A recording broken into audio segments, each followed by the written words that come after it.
दोस्तों, हैकर्स के बारे में आप सभी ने बहुत बार सुना होगा और आप लोग दुनिया के कई मशहूर हैकर्स के बारे में जानते भी होंगे। लेकिन क्या आपने कभी ऐसे हैकर के बारे में सुना है जो सिर्फ कंप्यूटर सिस्टम ही नहीं बल्कि फोन लाइंस और पब्लिक ट्रांसपोर्ट जैसी चीजों को भी हैक कर लेता था। ये हैकर इतना चालाक था कि अपनी पूरी जिंदगी में इसको ना तो कभी बस का किराया देना पड़ा और ना ही फोन का बिल। एक जमाने में ये नोकिया और IBM जैसी बड़ी बड़ी कंपनियों के लिए बहुत बड़ा सरदर्द बना हुआ था। दोस्तों, सिर्फ बड़ी बड़ी कंपनियां ही नहीं बल्कि इसने FBI के नाक में भी दम कर दिया था। अब आप सोच रहे होंगे कि आखिर ये हैकर कौन है और ये किस तरह से अपने जुर्म को अंजाम देता था। दोस्तों, इस हैकर के बारे में पूरी तरह जानने के लिए हमारे वीडियो को लास्ट तक जरूर देखिएगा। तो चलिए दोस्तों, अब इस इंटरेस्टिंग वीडियो को शुरू करते हैं। दोस्तों, ये कहानी शुरू होती है 6 अगस्त 1963 को, क्योंकि इसी दिन दुनिया का most wanted hacker Kevin Mitnick का जन्म अमेरिका के लॉस एंजलिस शहर में हुआ था। मिटनिक का दिमाग बचपन से ही बहुत तेज था और उसके सोचने का तरीका आम लोगों से बिल्कुल अलग था। वो सिस्टम में कमियां ढूंढकर उनका फायदा उठाना बहुत अच्छी तरह जानता था और इसकी शुरुआत उसने सिर्फ 12 साल की उम्र में ही कर दी थी। दरअसल सन 1975 में लॉस एंजलिस शहर के अंदर बसों में पंच कार्ड सिस्टम का इस्तेमाल किया जाता था। इसका मतलब ये था कि जब भी कोई व्यक्ति बस में सफर करता है तो कंडक्टर उसको टिकट देते समय उसमें एक छोटे आकार का छेद बना देता था ताकि कोई भी व्यक्ति नकली टिकट बनाकर सफर ना कर सके। अब चूंकि मिटनिक का दिमाग बेहद तेज चलता था, इसलिए उसने इस सिस्टम के अंदर एक कमी ढूंढ ली। दोस्तों, वो कमी ये थी कि कंडक्टर हर बार टिकट में एक ही आकार का छेद बनाता था। इसलिए मिटनिक को ये समझने में देरी नहीं लगी कि उसको इस सिस्टम को हैक करने के लिए सिर्फ एक पंच होल बनाने वाली मशीन की जरूरत है। और इसके लिए मिटनिक ने बस ड्राइवर से बात करते हुए कहा कि उसको अपने स्कूल प्रोजेक्ट के लिए ये पंच होल बनाने वाली मशीन चाहिए। ड्राइवर ने भी स्कूल प्रोजेक्ट का सोचते हुए मिटनिक को बता दिया कि वो इस होल पंचर को कहां से खरीद सकता है। दोस्तों, उसके बाद क्या ही कहना। जहां एक तरफ उसके सभी दोस्त स्कूल जाते समय बस का टिकट लेते थे, वहीं मिटनिक सिर्फ 12 साल की उम्र में मुफ्त में बस यात्रा करता था। दोस्तों, मिटनिक के इस तरीके को सोशल इंजीनियरिंग का नाम दिया गया था। लॉस एंजलिस के ट्रांजिट सिस्टम को हैक करने के बाद मिटनिक एक नए तरह की सोशल हैकिंग करने में जुट गया, जिसको फोन फ्रीकिंग कहा जाता था। दरअसल उस जमाने में इंटरनेट का चलन बिल्कुल नहीं था, क्योंकि वो समय इंटरनेट के शुरुआत का समय था। ऐसे में टेलीफोन ही एक ऐसी टेक्नोलॉजी थी जिसको हैक किया जाता था। दोस्तों, फोन फ्रीकिंग करने का मेन पर्पस बिना कोई पैसा खर्चा किए मुफ्त में कॉल करना होता था। लेकिन दोस्तों, मिटनिक इसको भी एक कदम और आगे ले गया, क्योंकि मुफ्त के कॉलिंग के अलावा वह किसी भी व्यक्ति का फोन नंबर ढूंढने, अपना नंबर छिपाने और अपने इनकमिंग कॉल्स का बिल किसी दूसरे फोन नंबर्स पर डालने में माहिर था।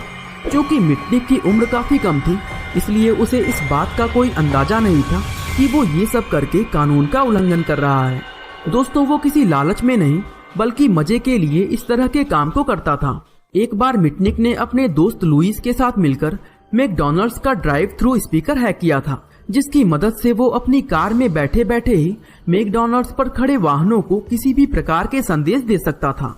उसने इस काम के लिए मॉडिफाइड 2-वे रेडियो इस्तेमाल किया था और इस बार भी ये उसने सिर्फ मजा लेने के लिए ही किया था। दोस्तों, यहाँ तक आपको ये तो समझ आ ही गया होगा कि मिटनिक एक बेहद तेज दिमाग वाला हैकर था जो अपना मतलब निकालने के लिए सिस्टम को मैनिपुलेट करना अच्छी तरह से जानता था। लेकिन सवाल ये उठता है कि आखिर इसने ये सब करना कहाँ से सीखा था। दोस्तों, इसका जवाब पाने के लिए हमें वापस मिटनिक के स्कूल के समय में जाना पड़ेगा। दरअसल जेम्स मुनरो हाई स्कूल में मिटनिक को रेडियो ऑपरेटर बना दिया गया था। चूंकि मिटनिक का दिमाग बहुत तेज था, इसलिए रेडियो रूम के अंदर उसको ये समझने में देरी नहीं लगी कि इलेक्ट्रॉनिक वेवलेंथ और सिग्नल किस तरह काम करते हैं। इसके अलावा उसको कंप्यूटर सिस्टम और सॉफ्टवेयर के बारे में भी सीखने को मिला, जो कि उस जमाने में बहुत कम लोगों को इसकी जानकारी होती थी। समय के साथ जैसे जैसे टेक्नोलॉजी एडवांस होती गई, वैसे वैसे मिटनिक की हैकिंग स्किल भी बढ़ती गई। दोस्तों, सन 1979 में जब उसकी उम्र सिर्फ 16 साल थी, तो मिटनिक पहली बार किसी कंप्यूटर नेटवर्क में घुसा था। ये computer network digital equipment corporation नाम की एक कंपनी का था। मिटनिक ने इस कंपनी के सिस्टम में गलत तरीके से घुसकर इनके सॉफ्टवेयर को हैक कर लिया था। हालांकि उस समय मिटनिक को इसका अंदाजा नहीं था, लेकिन ये उसके द्वारा किया गया एक बहुत बड़ा अपराध था, जिसकी सजा उसको भविष्य में मिलने ही वाला था। साल 19 अपने दोस्त लुइस के साथ मिलकर पैसिफिक बेल नाम की एक फोन कंपनी के main frame Cosmos computer system को हैक किया था। आज इस कंपनी का ऑनरशिप AT&T कंपनी के पास है। दरअसल एक बार अगर मिटनिक मेन फ्रेम में घुस जाता था तो वह फिर किसी भी कॉल को किसी भी नंबर पर डाइवर्ट कर सकता था। इसके अलावा वो किसी भी फोन नंबर को किसी दूसरे पर्टिकुलर फोन नंबर पर कॉल करने से ब्लॉक कर सकता था। दोस्तों, मिटनिक की वजह से ही पैसिफिक बेल कंपनी में बहुत ज्यादा कंप्लेंट्स आनी शुरू हो गई थी, लेकिन उस समय इन लोगों को सिर्फ टेक्निकल एरर कह के टाल दिया जाता था। एक बार तो मिटनिक पैसिफिक बेल कंपनी की बिल्डिंग में भी घुस गया था। उसका प्लान कॉस्मोस सिस्टम रूम में जाकर लोगों के पासवर्ड चुराना था, लेकिन मिटनिक का दोस्त लुइस उनकी सभी गतिविधियों के बारे में अपने एक दूसरे दोस्त को बताता था, जिसके बारे में मिटनिक को कोई जानकारी नहीं थी। दोस्तों, लुइस के उस दोस्त ने मिटनिक के इस काम की जानकारी पुलिस को दे दी, जिसके बाद मिटनिक को गिरफ्तार कर लिया गया और उसको 3 महीने जेल की सजा सुनाई गई। सभी को लगा कि शायद मिटनिक अब सुधर जाएगा, लेकिन जेल से बाहर आने के बाद हैकिंग के लिए उसका पागलपन और भी ज्यादा बढ़ गया। जेल से निकलते ही उसका अगला टारगेट नेशनल सिक्योरिटी एजेंसी यानी NSA बन गई थी, क्योंकि मिटनिक उन लोगों की बातें सुनना चाहता था। लेकिन साल 1983 में जो हैक उसने किया वो शायद उसके करियर का सबसे बड़ा हैक था। दरअसल उस समय Mitnick university of south California में पढ़ता था। उसने यूनिवर्सिटी के ही एक पुराने कंप्यूटर की मदद से ARPANET सिस्टम को हैक कर लिया था, जो उस समय सिर्फ आर्मी और बड़े बड़े कॉरपोरेशन द्वारा ही इस्तेमाल किया जाता था। इसके बाद साल 1987 में मिटनिक ने अपने एक दोस्त लेनी डचिचियो के साथ मिलकर डिजिटल इक्विपमेंट्स कॉरपोरेशन कंपनी की इंटरनल नेटवर्क्स को हैक किया था। वैसे दोस्तों, ये हैक मिटनिक के लिए ज्यादा मुश्किल नहीं था, क्योंकि लेनी डचिचियो इसी कंपनी में काम करता था और उसके पास वो सारी इंफॉर्मेशन थी जो मिटनिक को हैक करने के लिए चाहिए थी। वैसे तो मिटनिक हमेशा अपने मजे और मौज मस्ती के लिए हैक करता था, लेकिन दोस्तों इस बार उसके पास एक टास्क था।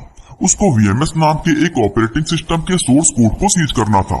हालांकि उसका मिशन तो कामयाब हो गया, लेकिन दोस्तों इस बार भी उसको पुलिस के द्वारा गिरफ्तार कर लिया गया, क्योंकि इस बार लेनी डचेचियो ने FBI के साथ मिलकर अपने दोस्त मिटनिक को धोखा दिया था।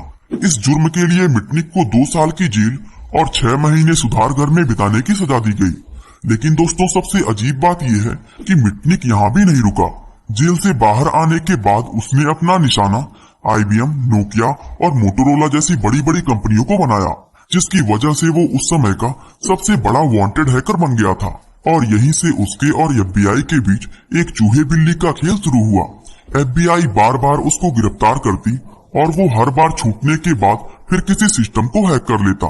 कई साल FBI से छिपने और उन्हें बेवकूफ बनाने के बाद आखिरकार 1995 में जब उसको गिरफ्तार किया गया तो उस पर सरकारी कंप्यूटर सिस्टम को हैक करने, उसको नुकसान पहुंचाने और गुप्त डेटा चुराने जैसे लगभग 30 गंभीर आरोप लगाए गए, जिसके लिए मिटनिक को 5 साल की सजा सुनाई गई और 21 जनवरी सन 2000 को उसको जेल से रिहा किया गया। वैसे जेल से बाहर आने के बाद मिटनिक वापस से हैकिंग के काम को शुरू कर सकता था, लेकिन इस बार उसने अपने टैलेंट का सही इस्तेमाल करने का निर्णय लिया और वो FBI के साथ मिलकर काम करने लगा। क्योंकि मिटनिक ने कभी पैसों के लालच में हैकिंग नहीं की थी और ना ही कभी किसी व्यक्ति या कंपनी का कोई बड़ा नुकसान किया था, इसलिए FBI ने भी उस पर भरोसा जताया। आज मिटनिक एक सिक्योरिटी कंसल्टेंट, पब्लिक स्पीकर और एक लेखक होने के साथ ही अपनी खुद की कंपनी मिटनिक सिक्योरिटी कंसल्टिंग भी चलाते हैं।